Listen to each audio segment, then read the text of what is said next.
నమస్తే, welcome to our channel. నేను సిరి.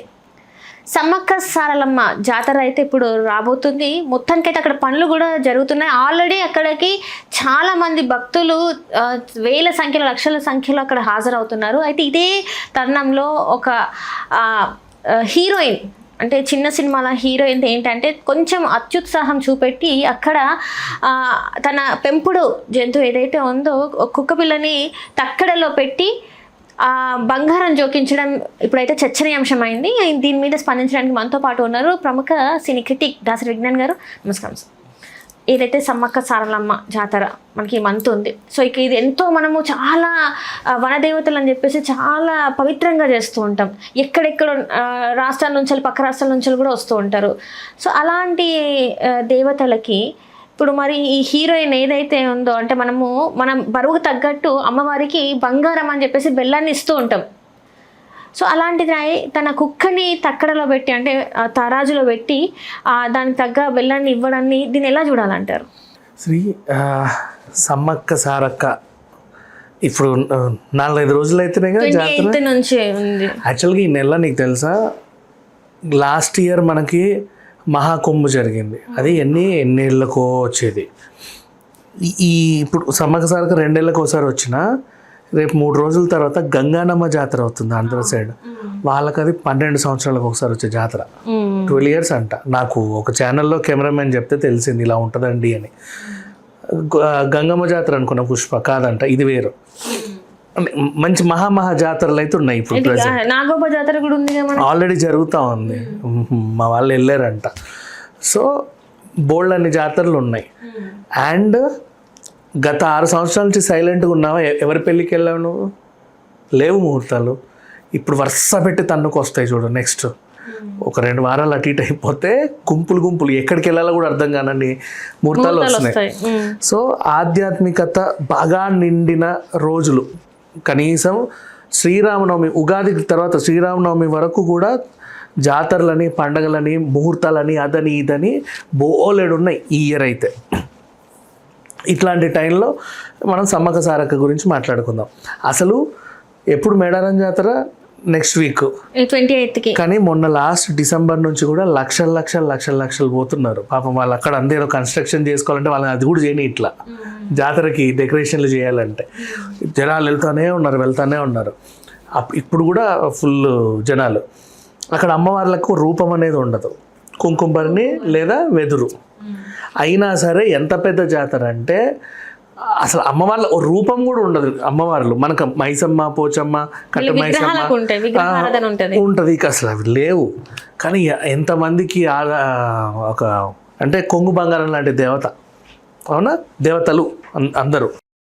ఆ వాగు, జంపన్న వాగు, అదంతా ఒక ఎమోషన్. అక్కడికి వెళ్తే 3 రోజులు కూడా. అండ్ ఒక ఫస్ట్ డే సారలమ్మ రావడం, తర్వాత పైనుంచి సమ్మక్క రావడం, నెక్స్ట్ వనప్రవేశం, ఇదంతా కూడా చాలా ఘనంగా జరిగే ఒక వేడుక. దీంట్లో ఇప్పుడు తిరుమల, తిరుపతికి వెళ్తావు, నువ్వు మొక్కు చెల్లించుకోవాలంటే గుండు ఇస్తావు, తలనీళ్ళలు సమర్పించుకుంటావు. కొన్ని ఆలయాల్లో కొన్ని ఉంటాయి. పీర్లు అంటావా, దస్తి కడతావు, లేకపోతే ఇంకేదో చేస్తావు, ఎండు కొబ్బరి కడతాం, దండ. ఇట్లాంటి టైంలో సమ్మక్క సారక్క అంటే మొక్కు తీర్చుకోవడానికి ఇక్కడ కూడా ఒకటి ఉంది. కొన్ని 100 ఏళ్ళ నుంచి వస్తుంది. అమ్మవారికి బంగారం సమర్పించడం, నిలువెత్తు బంగారం. ఉంగరం కొనుక్కోవడానికే చచ్చిపోతున్నాం ఈ రోజుల్లో. నిలువెత్తు బంగారం అమ్మవారికి ఎలా ఇస్తావంటే అక్కడ బంగారాన్ని బెల్లంతో కొలుస్తారు. ఇంత దిమ్మలు ఉంటాయి. నీ ఎత్తు అవి తీసుకెళ్ళి ఇలా నెత్తి మీద మోసుకుంటూ 20 కిలోల క్యాన్ మోసినట్టమ్మా, వాటర్ క్యాన్ మోసినట్టే కదా, ఇట్లా నెత్తి మీద మోసుకుంటూ 3-4 కిలోమీటర్లు, ఎక్కడికో ఎన్ని కిలోమీటర్లు మరి, అంటే నువ్వు ఎక్కడైతే నీ నివాసం ఏర్పరచుకుంటావు అడవిలో, నువ్వు ఉండే చోటు నుంచి మీ బండి ఆగి మీరు అందరూ అక్కడ వండుకునే ప్లేస్ ఉంటుంది కదా, అక్కడ నుంచి అమ్మవారి గద్దె మీదకి నడుచుకుంటూ వెళ్ళి మళ్ళీ కాలినడక నడుచుకుంటూ రావాలి. ఇది మొక్కు తీర్చుకోవడం. ఇది ఒక్కొక్క బెల్లం అంటే ఓకే. కొంతమందికి నిలువెత్తు బంగారం అంతంత అక్కడ సమర్పించుకోవాలి. ఈ ఆచారం ఎందుకు పెట్టావు? అసలు ఎందుకు సమర్పించుకోవాలి? ఫస్ట్ ఆఫ్ ఆల్ దేనికి? నీకేదో జరిగితే, మంచి జరిగితే ఒక మొక్కే కదా. కాలినడకన వస్తాము అనేది కూడా ఒక మొక్కు. అట్లాంటి మొక్కుల్లో ఇదొకటి.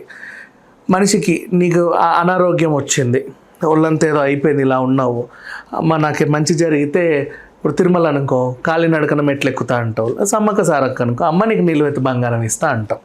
పైగా బడ్జెట్ ఫ్రెండ్లీ, ఆ అమ్మవారు కూడా బడ్జెట్ ఫ్రెండ్లీ అమ్మవారే. అక్కడికి ఎంత 5,000 పట్టుకొని వెళ్తారు, అక్కడే వండుకుంటారు, తింటారు, తాగుతారు, కోడిని కోస్తారు, ఈ బంగారం సమర్పించుకొని అట్లా హ్యాపీగా వచ్చేస్తారు. ఇట్లాంటి టైంలో మనకంటే ఓకే ప్రాబ్లమ్స్ వచ్చాయి, మనం చెప్పుకున్నాము, బంగారం సమర్పించుకున్నాం. నువ్వు పెంచుకునే కుక్కలకు కూడా కొన్ని ప్రాబ్లమ్స్ వస్తాయి కదా, ఏదో ఒకటి టిక్స్ వచ్చినా, టిక్స్ అంటే ఏంటి, బొచ్చు కుక్కలకి ఇంత ఇంత పురుగులు అది పీలుస్తూ ఉంటాయి. అది నువ్వు తీసిన తర్వాత అక్కడక్కడ చిన్న చిన్న ఊన్స్ ఉంటాయి. దానికి తగ్గట్టు ఒక జ్వరం వచ్చింది అనుకో, టిక్ ఫీవర్ వస్తే ఈ జుట్టంతా రాలిపోయి దాని మీద ఏదో వ్యాధి సోకినట్టు కనిపిస్తుంది. చాలా మంది భయపడి వాటిని దూరంగా వదిలేస్తారు, కానీ యాక్చువల్గా అట్లా కాదు. దానికి ఒక చిన్న మెడిసిన్ ఇస్తే మళ్ళీ అదంతా వచ్చేస్తుంది యాక్చువల్గా. కానీ ఆ టైంలో నువ్వు ఒకవేళ తిరుమలకి వెళ్ళావే అనుకో, దేవుడు నాకు కుక్కను మంచి చూడు స్వామిని మొక్కుతావా మొక్కవా, నీ ఇంటి సభ్యురాలే కదమ్మా, నీకు మాత్రమే ఒక కుక్క సస్తే సస్తరే, నన్ను మాత్రం వచ్చే ఏడాది పెళ్లి జరిగేలా చూడు స్వామి, ఆ కుక్క సస్తే సచ్చిందిలే, నాకు మాత్రం అమెరికా వీసా వచ్చేలా చూడు. ఇట్లయితే మొక్కంగా అందరూ బాగుండాలి, కుక్క కూడా బాగుండాలి. అలాగే కుక్కను ప్రేమించే ఒక అమ్మాయి పాపం దానికి అనారోగ్యం వస్తే సమ్మక్క సారక్కకు మొక్కుకుంది, దీనికి మంచి జరిగితే నిలువెత్తు బంగారం ఇస్తాను అని. అది మొక్కలేదు కదా పాపం, దానికి తెలియదు కదా కొబ్బరికాయ ఎక్కడ కొట్టాలో, బెల్లం ఎక్కడ మోయాలో, అగరబత్తులు ఎలా వెలిగించాలో, హారతి ఎలా ఇవ్వాలో, ఎలా హారతి తీసుకోవాలో దానికి తెలియదు పాపం. దాని తరఫున దానికి ఒక బొట్టు పెట్టేసి ఈవిడ మొక్కింది. అంటే నేను ఎలాగైతే మనిషినో ఇది నా కుటుంబ సభ్యుడు, నా కొడుకు అనుకో, కూతురు అనుకో, అన్న అనుకో, తమ్ముడు అనుకో, చెల్లనుకో, తల్లనుకో, నీ ఇష్టం. మా ఇంట్లో అది కూడా ఒక పార్ట్. కుక్కకు మంచి జరిగింది, ఈవిడకి సంతోషం వేసింది, మేడారం సమ్మక్క జాతరకి వెళ్ళిన తర్వాత ఆ పక్కన ఆ తులాభారం ఉంటే అక్కడ కుక్కను కూర్చోబెట్టి వేసింది. అయితే ఇక్కడ మేడారం జాతర మొదలై కొన్ని 100 ఏళ్ళ నుంచి కదా ఉంది. ఇప్పటివరకు ఇలాంటి ఇన్సిడెంట్ అందరికీ తెలిసి ఎప్పుడు జరగల, తెలియకుండా ఏమైనా జరిగిందో మనకు తెలియదు. కానీ ఇప్పుడు అంటే మనకి సోషల్ మీడియా న్యూస్లు ఈజీగా వైరల్ అయ్యే సౌలభ్యం ఉంది కాబట్టి ఇది తెలిసింది అందరికీ. ఎన్నడూ లేనిది ఒకటి జరిగింది, కొత్తగా జరిగిందంటే జనాలకు ఒక భయం ఉంటుంది, ఇది మంచికి దారి తీస్తుందా చెడుకు దారి తీస్తుందా, అంతేనా కదా. యాక్చువల్గా చెప్పాలంటే కుక్క కూడా దైవంతో సమానమ్మ, కాలభైరవుడు అంటారు.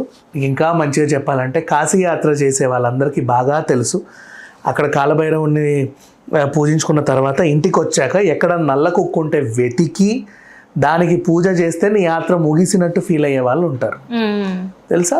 అది అట్లాంటివి బయట చాలా చూసాంలే. ఈవెన్ నల్ల కుక్కలు ఉంటే డైరెక్ట్ దాన్ని దేవుళ్ళనే పూజిస్తారు. చాలా మంది కుక్కలు నల్లగా ఉంటే పెంచుకోవడానికి ఇష్టపడతారు, అంటే ఏదో ఎవరి ఇష్టం వాళ్ళది. ఇట్లాంటి టైంలో ఒక వార్త ఎందుకు ఇప్పుడే వైరల్ అయింది అంటే, రీసెంట్ డేస్లో గత 4-5 రోజుల నుంచి మనం కుక్కల గురించే మాట్లాడుకుంటున్నాం కాబట్టి అనుకోకుండా ఈ కుక్క గారు కూడా వెలుగులోకి వచ్చింది. దీన్ని ఏమో కుక్క తులాభారం అని రాస్తున్నారు. దీనికి ప్యారలల్గా మళ్ళీ యాదవ సంఘాలు వస్తున్నాయి. శ్రీకృష్ణుడి రూపంలో మేము ఎన్టీఆర్నే ఒప్పుకోలేదు, నువ్వు శ్రీ కుక్క తులాభారం అని ఎలా రాస్తావు అంటే మీ హెడ్లైన్స్ కోసం మా కృష్ణుడిని అవమానించినట్టుగా ఉంది. కృష్ణ తులాభారం అంటేదే మాకు చరిత్రలో విన్నది, కుక్క తులాభారం అని రాయకండి దయచేసి, అక్కడ మీరు ఇంకేమన్నా పెట్టుకోండి అని వాళ్ళు గొడవ చేస్తున్నారు. ఇంకోవైపు సమ్మక్క భక్తులు ఇది ఏమవుతుందో, అమ్మవారికి శుద్ధి చేయాలా, మరి ఏం చేయాలి, గుడంతా కడగాల, మూసేయాలా అంటే ఏంటో. అమావాస్య టైంలో ఎప్పుడన్నా ఏదైనా చిన్న ఇన్సిడెంట్ గుడి మూసేస్తాడు, గ్రహణం టైంలో ఉంటాయి కదా, వీళ్ళు అలా ఫీల్ అయ్యే వాళ్ళు కొంతమంది. నీకు విషయం తెలియకపోతే తెలుసుకో, ఓకేనా. లేదు అంటే దాన్ని స్కిప్ చేసేయి, దాని వైపు చూడాలని కూడా అనుకోకు. నువ్వు వచ్చిన పని ఏంటి, నీ మొక్కు తీర్చుకో వెళ్ళిపో. ఇప్పుడు స్టార్టింగ్ ఎందుకు నేను అమ్మవార్ల గురించి అంత ఇదిగా చెప్పానంటే, రూపం లేని అమ్మవారికి ఎలాంటి కోరికలు లేవు, ఎవరు రావాలి ఎవరు రావద్దని చెప్పదు, అవునా. మీరెందుకు ఇలా చేస్తున్నారు?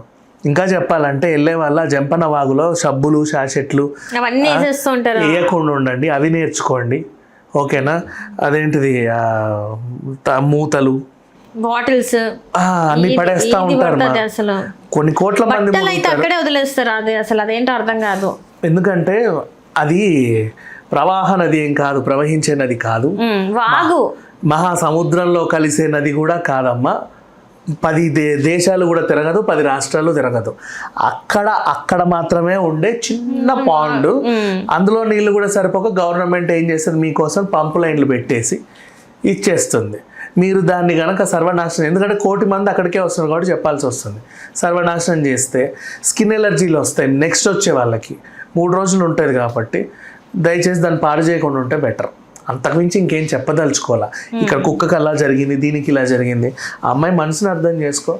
వాళ్ళ ఇంట్లో ఒక మనిషిలా చూసింది కుక్కని, మెచ్చుకో. రీసెంట్ డేస్లో ఆడేవాడు ఒక 100 కుక్కల్ని చంపినోడు ఉన్నాడా, అట్లాంటి వాళ్ళకి చూపించోరే కుక్కల్ని ఇలా రా చూసేది అని. ఇన్సిడెంట్ చూడండి. అంటే స్ట్రీట్ డాగ్స్ ఏంటంటే కొరికేస్తున్నాయి పిల్లల్ని, చిన్న పిల్లల్ని చాలా ఇబ్బంది పడుతున్నారు, చనిపోతున్నారు, రేబీస్ వల్ల చనిపోతున్నారు అని చెప్పేసి వాళ్ళకి చాలా కంప్లైంట్స్ ఉంటే ఇంకా ఏం చేయని పరిస్థితులు అలాంటిది ఒక డెసిషన్ తీసుకున్నా అని చెప్పేసి వాళ్ళు. సంతోషం. నేను చెప్తా విను. మందు తాగడం వల్ల ఎంతమంది చచ్చిపోతున్నారమ్మా? గొడవలు పడో, కొట్టుకోనో, అనుకోకుండా బిల్డింగ్ నుంచి పడవుతుంది అని ఇట్లా నడిపాను. వేమూరి కావేరి ట్రావెల్స్ ప్రమాదానికి కారణం ఏంటి? వాళ్ళు తాగుండడం వల్లనే బస్సు కాలింది, అంతమంది చనిపోయారు. ఎందుకంటే బైక్ అడ్డొచ్చింది. బైక్ ఎందుకు అడ్డొచ్చింది? తాగడం వల్ల. ఆడెవడో తాగి ఇట్టిట్ట నడిపి స్కిట్ అయి పడ్డాడు, బండి అక్కడ ఉంది, ప్రమాదం జరిగింది. ప్రమాదానికి పరోక్ష కారకం ఎవరు? మందే కదా. మరి ఆ మందులేమో విచ్చలవిడిగా అమ్ముతున్నారు. మందు వల్ల కొన్ని కోట్ల ప్రాణాలు పోతున్నాయి, బెట్టింగ్ వల్ల పోయినాయి 100 ప్రాణాలే. ఇప్పుడు ఈ కుక్కలు కరచడం వల్ల పోయినాయి కూడా కొన్ని 10ల సంఖ్యలో ప్రాణాలే చెప్పాలి అంటే. వీటిని చేసుకోవాలనుకుంటే రెమెడీస్ ఉన్నాయి, ఇమీడియట్ రెమెడీస్. అదేంటిది, కొంచెం పిచ్చిగా ప్రవర్తించే కుక్కని చంపడం కాదు రీజన్. అది కూడా వ్యాక్సిన్ కూడా వేసుకోదు. అది నువ్వు దగ్గరకు అంటది, ఏం చేస్తావు? మొత్తం మంది ఇచ్చి దాన్ని చేసుకోవాలా కాదా? ఏంటంటే డాగ్ ట్రైనర్స్ ఉంటారమ్మా. నీకు వినదేమో, డాక్టర్ ఇప్పుడు సినిమాలో నటించే కుక్కలకు ఎవరో ట్రైనింగ్ ఇస్తారు తెలుసా? అవును, ఖచ్చితంగా. ఆర్యాలోనో దేంట్లో సినిమాలో పడుకోమంటే పడుకుంటుంది, లెమ్మంటే లేస్తుంది, పరిస్థితి తెస్తుంది. సో అట్లా చాలా సినిమాల్లో అప్పట్లో పెళ్లి సందడి అట్లా చూసుకుంటే డాగ్ ట్రైనర్స్ నీ రాష్ట్రంలో లేరేమో, పక్క రాష్ట్రంలో ఉండొచ్చు. పోనీ మీ దేశంలో లేరేమో, పక్క దేశంలో ఉండొచ్చు. పోనీ మీ గ్రహంలో లేరేమో, పక్క గ్రహంలో ఉండొచ్చేమో. మరి ఇంకేం చెప్పాలి చెప్పు? They will train, hire them. వాళ్ళకు ₹1,00,000 ఇచ్చి హైర్ చేసుకొని GHMCలో పెట్టుకోండి. మహా సెక్యూరిటీ టీంలను తెచ్చుకుంటున్నావు కదా, Z category, Y category, XYZ category అని. అవునా? కోట్లు ఇచ్చి తెచ్చుకుంటున్నావు కదా రక్షణ కోసం. ఇది కూడా రక్షణ కోసమే, పౌరుల రక్షణ కోసం. ఇప్పుడు దేశ రక్షణ కోసం ఎంతో ఖర్చు చేస్తున్నావు కదా. GHMCకి GHMCకే కాదు, వేరే మున్సిపాలిటీలు, గ్రామ పంచాయతీలకు ఇంత బడ్జెట్ ఇచ్చేసి ఆ వెటర్నరీ డాక్టర్స్ ఎక్కడైతే ఉంటారో అక్కడే వీళ్ళని కూడా ఒక వసతి గృహం ఇచ్చి పెట్టండి, మంచి జీతం ఇచ్చి పెట్టుకోండి. కొత్త ఎంప్లాయీస్ వీళ్ళు మీకు. వాళ్ళ అవసరం ఏంటంటే వాళ్ళు రోజు తిరుగుతారు, స్ట్రీట్ డాగ్స్నే అవగాహన పడతారు, అన్నిటినీ నీట్గా ఫ్రెండ్లీ చేసుకుంటారు, వాటికి అవసరమైన రీతిలో చెప్తారు. అక్కడ నుంచి పొమ్మని వాడు చెప్తే అవే పోతాయి కూడా, నిజంగా పోతాయి. నువ్వు రమ్మన్నా రావు మళ్ళీ మీ కాలనీలకి. అర్థమైంది? ఎందుకంటే మీరు సరిగా చూడట్లేదు కాబట్టి, మమ్మల్ని నిందిస్తున్నారు కాబట్టి అవి వెళ్ళిపోతాయి. ట్రైన్ చేయగలుగుతాడు. ఆ అగ్రెసివ్నెస్ని కూడా కంట్రోల్ చేయగలుగుతారు. మనుషులకు ఉన్నాయిగా, వైజాగ్, ఎర్రగడ్డ. కుక్కలకి లేవు కదా మా ఎక్కడ. ఇప్పటిదాకా ఏ ఇన్స్టిట్యూట్ లేదు. ఎవరు ఒక వెటర్నరీ హాస్పిటలే మహా గొప్ప మనకి. అవునా? ఏం లేవు. అండ్ వెటర్నరీ హాస్పిటల్లో కూడా ఈ ర్యాబీస్ వ్యాక్సిన్ అని చెప్తున్నారు కానీ అది కాదది, ఒట్టితే. కుక్కకి వేసేవాడిని చూడు, నీ ముందు ఇంజెక్షన్, ఒట్టితే ఇంజెక్షన్. అది నువ్వు సెలైన్ ఎక్కించుకున్నంత. అర్థమైంది? అది పనిచేయదు. మళ్ళీ కుక్క కలిసింది, అది చాలా పవర్ఫుల్ కుక్క అండి, మా వ్యాక్సిన్ కూడా పనిచేయట్లేదు. అర్థమైందా? దానికి అంత మోతాదులో ఉంది. వద్దు, అన్ని అబద్ధాలు చెప్పకు. ఎందుకంటే ఆ వ్యాక్సిన్ తేవడము ఖర్చుతో కూడింది, చాలా ఖర్చు చేయాలి. కాబట్టి ఇప్పుడు అవసరం ఆ వీధి కుక్కల మీద ఇన్వెస్ట్.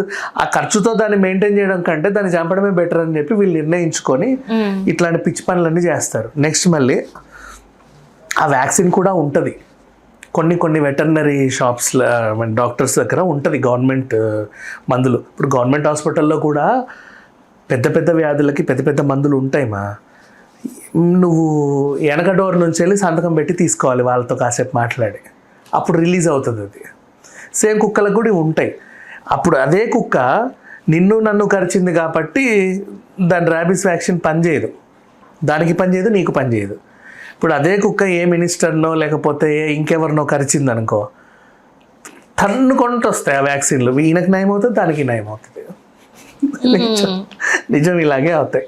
సో ఏదేమైనప్పటికీ కూడా ఇప్పుడు జరిగినటువంటి ఇన్సిడెంట్ మేడారంలో ఏదైతే ఉందో, ఆ అమ్మాయి పెద్ద మనసు చేసుకుంది కదా, ఆమె మనసును అర్థం చేసుకోండి, అంతమించి ఇంకేం చెప్పలేము. రైట్. ఎందుకంటే కుక్కలకు కూడా మనసులు ఉంటాయి మా, వాటికి నోరు ఒకటే ఉండదు. నీకు నోరు ఉన్నందుకు నువ్వు దాన్ని శాసిస్తున్నావు. ఇంకా బాగా చెప్పాలి అంటే చాలామంది ఇప్పుడు ఆ పిల్ల బొట్టు పెట్టింది, చాలామంది ఇళ్ళలో కుక్కలను అలంకరించుకుంటారు, నెయిల్ పెయింట్స్ వేసుకొని దాన్ని ఇట్లు చేసి మంచి మంచి డ్రెస్సులు వేసి ఏవో చేసి ఇంట్లో ఒక వ్యక్తి లాగా చూస్తారు. అంతే కదా. కొంతమంది అయితే దేవుడు లాగానే దాన్ని ఏంటంటే మీరు అన్నట్టు కాలభైరవ అని చెప్పేసి దాన్ని అలానే చూస్తారు. కానీ మోస్ట్ ఆఫ్ ది టైమ్స్ ఏంటంటే ఈ సుప్రీంకోర్టు ఎప్పుడైతే కొన్ని ఇంటికి వచ్చిన తర్వాత తల్లిదండ్రులు పిల్లలు అమ్మ అక్కలమ్మలు ఇంకెవరన్నా పలకరిస్తారో లేదో తెలియదు, కానీ ఇంటికి వచ్చిన ప్రతి ఒక్కరిని మాత్రం వాళ్ళ ఇంట్లో ఉన్న కుక్క పలకరిస్తుందమ్మా. అంతకు మించిగా ఉన్న దాని విశ్వాసాన్ని అర్థం చేసుకోండి. దయచేసి ఆన్లైన్లో వైరల్ అవుతాయి, పాప ఏమి అన్యాయం చేయలా, అక్రమము చేయలా, ఎవరిని ఏమీ అనలా, అది ఆచారం అపచారం కాదు. సరే కడగండి, మొత్తం మేడారం అంతా అలికేసి కడగండి, మీకు ఎంత ఓపిక ఉంటే అంత ఓపిక, ఏం చేసుకుంటాం అప్పుడు తెలుసు అనవసరంగా ఎందుకు అడుగుతున్నాం మనం కదా, అంతేనా కదా. రైట్ అండి, right. Thank you so much. Hello, Telugu రాజ్యం ఛానల్ చూస్తున్నారా? సామాజిక రాజకీయ జీవన చిత్రణే తెలుగు రాజ్యం. అతిశయోక్తులు అసత్యాలు ఉండవు. రాజకీయ కోణం కాదు, ప్రజా కోణమే కొలబద్ద. తెలుగు రాజ్యం వీక్షణ మీ ఉత్తమ అభిరుచికి నిదర్శనం.